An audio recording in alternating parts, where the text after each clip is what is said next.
नमस्कार, story.ai में आपका स्वागत है। आज हम आपको हिंदी साहित्य के महान लेखक मुंशी प्रेमचंद की एक प्रसिद्ध व्यंग्यात्मक कहानी शतरंज के खिलाड़ी सुनाने जा रहे हैं। यह कहानी उस समय की है जब लखनऊ की नवाबी संस्कृति अपने शिखर पर थी, लेकिन साथ ही अंग्रेजी हुकूमत धीरे धीरे अपने पैर पसार रही थी। इस पृष्ठभूमि में प्रेमचंद ने दो रईसों के माध्यम से समाज की उदासीनता और आत्ममुग्धता पर करारा व्यंग्य किया है। अवध के नवाब वाजिद अली शाह रंगीले तबीयत के आदमी थे।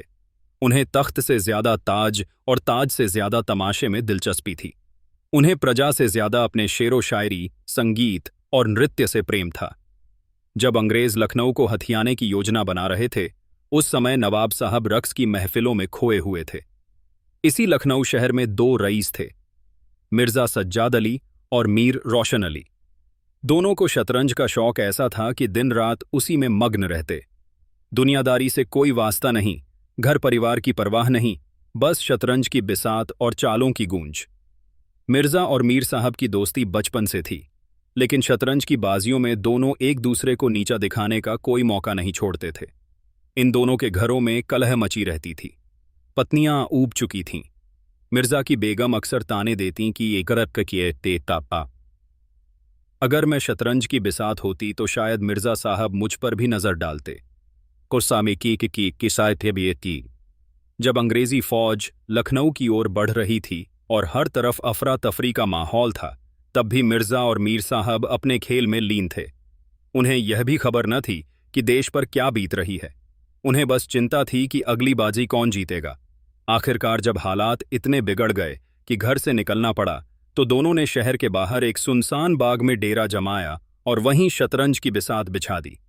वहां भी खेल जारी रहा, लेकिन अब उनके मन में एक नया डर समा गया। कहीं यह खेल उनकी दोस्ती को न बिगाड़ दे। दोनों एक दूसरे की चालों को लेकर शक करने लगे। मिर्जा को लगा मीर बेईमानी कर रहे हैं, और मीर को यकीन हो गया कि मिर्जा उन्हें हर कीमत पर हराना चाहते हैं। एक दिन बात इतनी बढ़ी कि दोनों तलवारें खींचकर आमने सामने आ गए। लेकिन जैसे ही दोनों ने एक दूसरे की आंखों में देखा, तो सारा गुस्सा पिघल गया। वे हंस पड़े। इतनी बड़ी तबाही, इतना बड़ा संकट देश पर आ पड़ा है, और वे अब तक शतरंज खेल रहे थे।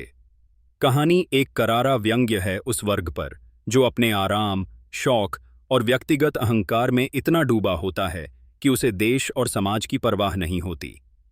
मुंशी प्रेमचंद ने इस कहानी के जरिए हमें बताया कि अगर हम समय रहते न जागे तो हमारे हाथ में सिर्फ पछतावा रह जाएगा। यह थी मुंशी प्रेमचंद की प्रसिद्ध कहानी शतरंज के खिलाड़ी। ऐसी ही और कहानियां सुनने के लिए जुड़े रहिए हमारे चैनल story.ai के साथ। अगर आपको यह कहानी पसंद आई हो तो इसे लाइक और सब्सक्राइब जरूर करें।